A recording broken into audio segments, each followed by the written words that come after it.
வணக்கம். இன்னைக்கு எத பத்தி பேச போறேன்னா, நம்மளுடைய உலக நாயகன் அவர்கள சுத்தி இன்னைக்கு ஒரு விஷயம் ஓடிக்கிட்டு இருக்கு. அண்ட் ஆல்மோஸ்ட் தக் லைஃப் ரிலீஸ் ஆக போகுது. ஸோ அந்த நேரத்துல அவர பத்தின விஷயம் அ பரபரப்பா ஓடிட்டு இருக்கு அப்படிங்கிறது, ஆப்வியஸ்லி ஒரு படத்துக்கு உண்டான ஒரு ப்ரமோஷனா கூட இருக்கலாம் அப்படின்னு இருந்தா கூட, சரி அது என்னதான்டா பிரச்சனை?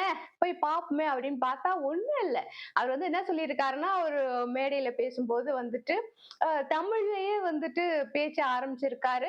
தமிழ்ல ஆரம்பிச்சிருக்காரு. ஆனா தமிழ்ல இந்த கடவுள் வாழ்த்து மாரி சொல்லுவோமே, அந்த மாரி ஃபர்ஸ்ட் ஒரு வாழ்த்து சொல்லிட்டு, அதுக்கப்புறமா பேசும்பொழுது, "நான் தமிழ்ல பேசுறேன் நீங்க யாரும் தப்பா நெனச்சுக்க மாட்டீங்க. ஏன்னா தமிழ்ல இருந்து தானே கன்னடம் பிறந்திருக்கு." அப்படின்னு சொல்லிட்டு ஒரு வார்த்தை சொல்லியிருக்காரு. இவ்வளவுதான் விஷயம். இது பெரிய விஷயம்லாம் கிடையாது. ஆனாலும் கூட என்ன அப்படின்னா, இது ஏன் இவ்ளோ பெரிய விஷயம் ஆகுது? எதுக்காக விஷயத்த ஊதி, ஊதி, ஊதி பெருசாக்குறாங்க? இது நிஜமாவே இது பிரச்சனை ஆயிட்டு இருக்கா கர்நாடகால? இல்லைன்னா மூவிக்கு உண்டான ஒரு இது என்னது ப்ரமோஷனா? அப்படின்றது நம்ம பாக்குறவங்களுக்கு தெரியும். அவ்வளவுதான். இது நம்ம இது ஜட்ஜ் பண்ணிலாம் சொல்ல முடியாது. ஏன்னா இப்படியும் இருக்கலாம், அப்படியும் இருக்கலாம். எப்பவுமே இந்த மாரி விஷயங்கள் ஒரு மதில் மேல் பூனை மாதிரி தான். எப்போ அவங்கவங்க படம் ரிலீஸ் ஆகும்போது, அவங்கவங்க ஒரு பிரச்சனையில மாட்டிக்குவாங்க. அதுல இருந்து வெளியில வர்றதுக்கு பெரிய விஷயங்கள பண்ணுவாங்க. அது கொஞ்சம் ஃபேமஸ் ஆகும். அதெல்லாம் வழக்கமா எல்லா ஹீரோலுக்கும் ஒரு ஒரு ஹீரோ ஒரு ஒரு விஷயம் வச்சிருக்காங்க. இந்த மாதிரி படம் ப்ரமோஷனுக்காக. மேபி இது உலகநாயகனோட பட ப்ரமோஷனுக்காக கூட இருக்கலாம். இருந்தா கூட இதுல என்னதான் இருக்கு அப்படின்னு உள்ள போய் பார்த்தா, அவர் சொன்னதுல எந்த தப்பும் கிடையாது. தமிழ்ல இருந்து வந்ததுதான் பக்கத்துல இருக்கிற மாநிலங்கள்ல இருக்கக்கூடிய எல்லா லாங்குவேஜும் அப்படிங்கிறது நம்மளுக்கே தெரியும். ஒரு தமிழ்ல நம்ம அத சொல்லும் பொழுது நம்மளுக்கு பெருமையா இருக்கும். எங்க லாங்குவேஜ்ல இருந்து தான் அவங்க லாங்குவேஜ்லாம் வந்தது. மலையாளம், தெலுங்கு, கன்னடம் எல்லாமே எங்க லாங்குவேஜ்ல இருந்து வந்ததுதான். அது மட்டும் கிடையாது. தமிழ் ரொம்ப பழங்காலத்து மொழி. உலகத்திலேயே மூத்த குடி தமிழ் குடி தான் அப்படின்னு சொல்லி நம்ம நெறைய பெருமை பேசினாலும் கூட, ஒரு பொது வெளியில நான் எங்க எங்க லாங்குவேஜ்ல இருந்தாம அவங்க லாங்குவேஜ் வந்தது அப்படின்னு சாதாரணமா சொன்னா கூட கேட்கிறவங்களுக்கு எப்படி இருக்கும் யோசிச்சு பார்க்கணும்ல. நம்மளுக்கு அது பெருமை. இருந்தாலும் இன்னொரு லாங்குவேஜ்காரன் அத கேட்கும்போது அவனுக்கு எப்படி இருக்கும்? அவனுக்கும் உண்மை தெரியும் தான். அவனுக்கு தெரியும். கன்னடக்காரங்களுக்கும் சரி, தெலுங்குக்காரங்களுக்கும் சரி, மலையாளக்காரங்களுக்கும் சரி, அவங்க எல்லாருக்குமே தெரியும். இல்ல ஸ்டார்ட்டிங் தமிழ் தான் அப்படிங்கிறது அவங்க எல்லாருக்குமே தெரியும். இருந்தா கூட அவங்க முன்னாடி போய் நின்னுட்டு, "என் லாங்குவேஜ்ல இருந்து தான்டா உன் லாங்குவேஜ் வந்தது." அப்படிங்கிற மாரி ஒரு விஷயம் நம்ம சொன்னோம்னா, அது நார்மலா சொன்னா கூட அவங்களுக்கு ஒரு சின்ன உறுத்தல், ஒரு வருத்தம் இருக்கத்தான் செய்யும்.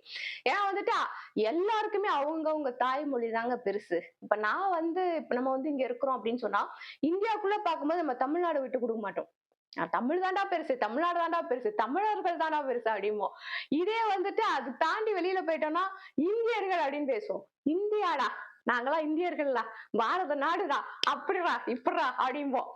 யாருன்னா எதனா சொன்னா நம்ம கேட்டுப்போமா? கேட்டுக்க மாட்டோம் இல்லையா? இங்க நம்ம தமிழ்நாட்டுக்குள்ள ஹிந்திய திணிக்கிறாங்க, அத திணிக்கிறாங்க. ஹிந்தி பேச மாட்டேன் போடா, ஹிந்தி தெரியாது போடா, ஹிந்தியே வேணாம் போடா அப்படிம்போம். இதுவே இந்தியா விட்டு வெளியில போயிட்டு, அங்க போய் யாராவது ஒருத்தர் ஹிந்திய குறை சொன்னா, நம்ம என்ன செய்வோம்? ஐயோ! இது நம்மளோட ரீஜியனல் லாங்குவேஜ்ல நம்ம சப்போர்ட் பண்ணி பேசுவோமா இல்லையா? ஏதோ ஒரு ஹிந்திக்காரனுக்கு ஏதோ நடக்குதுன்னா, அங்க போய் நம்ம சப்போர்ட் பண்ண மாட்டோம். அந்த இடத்துல நம்ம ஒண்ணு கூடிருவோம். நாங்கலாம் இந்தியன்ஸ் அப்படின்னு சொல்லிட்டு. சோ இங்க இருக்கும்போது தமிழ்நாட்டுல இருக்கும்போது எனக்கு ஹிந்தி வேண்டாம் அப்படின்னு சொல்லுவோம். சோ இது எல்லாருக்கும் இருக்கக்கூடிய பேசிக்கான ஒரு விஷயம் தான். என்னுடைய தாய்நாடு, என்னுடைய தாய்மொழி, என்னுடைய தாய்மண் அப்படின்னு வரும்பொழுது, அத நான் நேசிப்பேன். அதே மாதிரி தான் எல்லாருமே இருப்பாங்க. நீ மலையாளிகள் கிட்ட போய் கேட்டு பார்த்தா, அவங்க மலையாளத்த தான் நேசிப்பாங்க. தமிழ நேசிக்கணும்னு அவசியம் கிடையாது.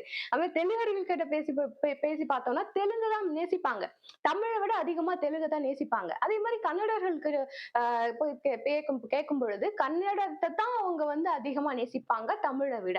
இது இயற்கையாவே இருக்கக்கூடிய ஒரு விஷயம். நான் என்ன பெருமை பேசிக்கணும் அப்படிங்கிறதுக்காக, நீ என்கிட்ட இருந்து தான்டா உருவான அப்படிங்கிற ஒரு வார்த்தைய, அத நீ சாஃப்ட்டா சொன்னாலும் சரி, கோவமா சொன்னாலும் சரி, ஆணவமா சொன்னாலும் சரி, எப்படி சொன்னாலும் அது பொது வழியில சொல்லக்கூடாத ஒரு விஷயம் தான். வரலாறுல இருக்கு. இருக்கட்டும். நம்மளுக்கு தெரியும் தான். அதுக்காக சொல்லிக்கிட்டே இருக்கக்கூடாது. இப்ப நம்ம ஒருத்தவங்களுக்கு போய் ஹெல்ப் பண்றோம். ஏதோ ஒரு படிப்பு விஷயத்துல ஹெல்ப் பண்றோம்னு வச்சுக்கோங்களேன். படிக்க முடியாத ஒருத்தங்க ஏழையா இருக்கிறாங்க. அவங்களுக்கு போய் நம்ம ஹெல்ப் பண்றோம். அவங்க படிச்சு பெரிய ஆளாகி கலெக்டர் ஆயிட்டாங்க. நாளைக்கு ஒரு பொது மேடையில போயிட்டு நான் வந்து பணம் கொடுத்ததுனால தானே நீ படிச்ச அப்படின்னு நம்ம சொன்னோம்னா, அதை சாப்பிட்டா நம்ம சொன்னா கூட அந்த மேடை நாகரிகத்துக்காக அவங்க சிரிச்சுக்கிட்டு இருந்தா கூட அவங்களுக்கும் மனசுக்குள்ள உறுத்தம் இல்ல. இது இப்படி வந்து சொல்லி காமிச்சிட்டாங்களே அப்படின்னு சொல்லிட்டு ஒரு தோணும்ல அவங்களுக்கு. இது உண்மைதான். இது வந்து உண்மை இல்லைன்னு சொல்ல முடியாது. நம்ம ஹெல்ப் பண்ணது உண்மைதான். நம்ம ஹெல்ப் பண்ணி அவங்க படிச்சது உண்மைதான். அதுல அவங்க பெரிய ஆளானது உண்மைதான். அது உண்மை இல்லைன்னு அர்த்தம் கிடையாது. அதுக்காக அவங்க மதிப்பா ஒரு இடத்துல உட்கார்ந்து இருக்கிற ஒரு மேடையில போய் நான் வந்து நான் தானே பணம் கொடுத்தேன் உனக்கு படிக்கிறதுக்கு அப்படின்னு சொல்றது வந்து எவ்வளவு சீப்பா இருக்கும்ல. அந்த மாதிரி வந்து ஒரு பெரிய நடிகர் அந்த மாதிரி எல்லாம் பேசக்கூடாது அப்படிங்கறதுதான் வந்து என்னுடைய கருத்து. என்னதான் இருந்தாலும் அவங்களுக்கு மனசுல தோணும்ல, மேடை நாகரிகத்துக்காக அந்த இடத்துல உட்கார்ந்திருந்த கன்னடர்கள் அத்தனை பேரும் சிரிச்சுட்டு தான் இருந்தாங்க. யாரும் வந்து கோவத்தை வெளிய காட்டல அந்த இடத்துல. இருந்தா கூட இவர் பேசினது வந்து சரி அப்படின்னு வந்துட்டு நான் 100% ஏத்துக்கவே மாட்டேன். ஏன் அப்படின்னா எல்லாருக்கும் தெரிஞ்ச விஷயம் தான் அப்படின்னு சொல்லிட்டு ஒரு பொது வெளியில ஒரு பெரிய பொசிஷன்ல இருக்கக்கூடிய ஒரு ஆளு என்ன வேணா பேசலாமா? பேசக்கூடாதுல்ல. அது யாருக்குன்னா ஒருத்தருக்கு மனசு உறுத்தலா இருக்கும் இல்லையா?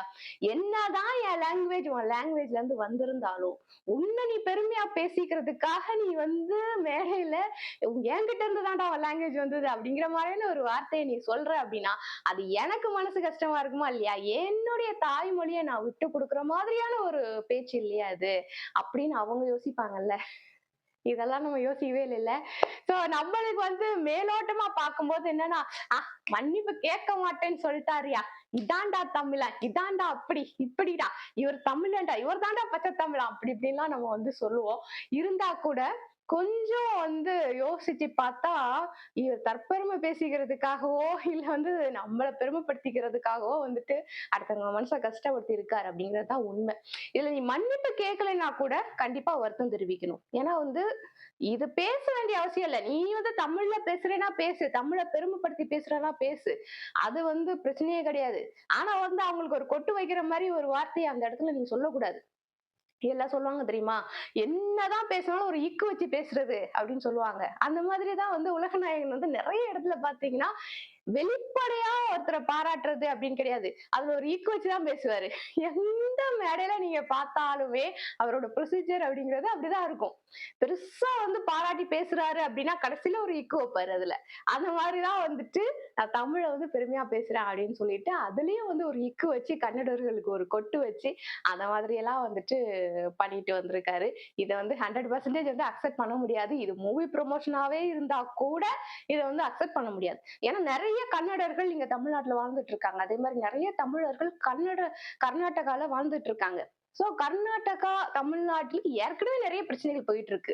தண்ணி எல்லாம் கொடுக்க மாட்டேன்னு சொல்லி அதுக்கெல்லாம் பெரிய பிரச்சனை பண்ணி அதுக்கு வந்து பெரிய பெரிய நடிகர்கள் எல்லாம் வந்துட்டு போய் பேசி வச்சு மன்னிப்புக்கெல்லாம் கேட்டு என்னெல்லாமோ நடந்திருக்கு கர்நாடகாவுக்கும் நம்மளுக்கும். இதுல இந்த விஷயம் எல்லாம் தேவையா நம்மளுக்கு அப்படிங்கிற மாதிரிதான் இருக்கு. சோ அதனால வந்துட்டு உலகநாயகன் இதுக்காக மன்னிப்பு கேக்குறாரோ இல்லையோ கண்டிப்பா வந்து வருத்தம் தெரிவிச்சுதான் ஆகணும். ஏன்னா அவங்க இருக்கிறவங்க மனசையும் நம்ம புரிஞ்சுக்கணும் இல்லையா? புரிஞ்சுகிட்டு பேசணும். அப்படி இல்லைன்னா பேசாம இருக்கிறது நல்லது. மூவி ப்ரமோஷனா இருந்தா கூட மன்னிப்பு கேக்குறது, வருத்தம் தெரிவிக்கிறது நல்லது. அதுதான் வந்து சுமூகமான ஒரு முடிவை தரும். ஏன்னா இது வந்து பெரிய பிரச்சனையாகி நாளைக்கு வந்து மொழி பிரச்சனையாகவோ மாநிலங்களுக்கு இடையிலான ஒரு புது பிரச்சனையாகவோ வந்துடக்கூடாது. ஏற்கனவே இருக்கிற பிரச்சனைகள்லாம் போதும். அதுக்கே வந்து இங்க வந்து மக்கள் எல்லாம் படாத பாடுபட்டுட்டு இருக்காங்க. இதுல நீங்க வேற எரியுற நெருப்புல எண்ணெய் ஊத்துற மாதிரி நானும் ஊத்துறேன்டா என்ன அப்படின்ற மாதிரி இந்த மாதிரி எல்லாம் பண்ணிட்டு இருந்தீங்கன்னா என்னத்த பண்றது? மூவி தான் வந்தா நாங்க பாக்குறோமே அதுக்கே இப்படி ஒரு ப்ரொமோஷன் அப்படின்னு தான் கேட்க தோணுது. சோ இததான் வந்து ஷேர் பண்ணிக்கணும்னு நினைச்சேன், ஷேர் பண்ணிட்டேன். இத பத்தி நீங்க என்ன நினைக்கிறீங்க அப்படிங்கறத மறக்காம கமெண்ட் செக்ஷன்ல சொல்லிட்டு போயிருங்க. அது மட்டும் இல்ல நம்மளோட சேனலை மறக்காம சப்ஸ்கிரைப் பண்ணிடுங்க. ஓகேவா? அடுத்த வீடியோ சந்திக்கிறேன். அதுவரை பாய்.